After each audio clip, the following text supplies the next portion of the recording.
Hey everyone, so I know this seems like a crazy 2-minute, but 2-minute on making dry runs to the cemetery.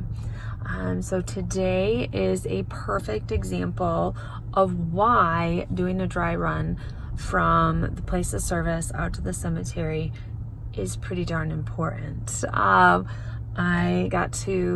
went to where I knew the location of the service was going to be. I had a schedule and then was going to make my run to the cemetery. You know, when everybody follows you, you're in procession and people go where you go.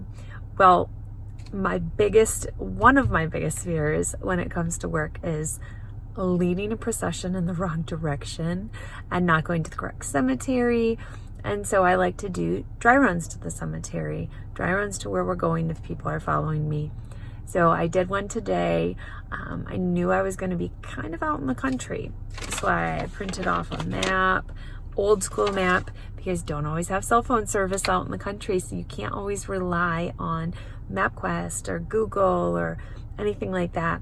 And so lo and behold, I lost cell service where I was and had to try and follow my paper map.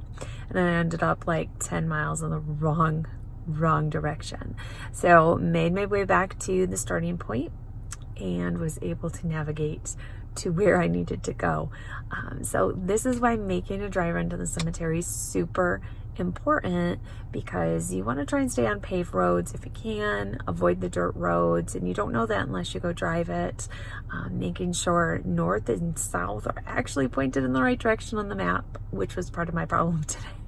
So dry runs to cemetery, super important to get everybody that's following you where you need to go.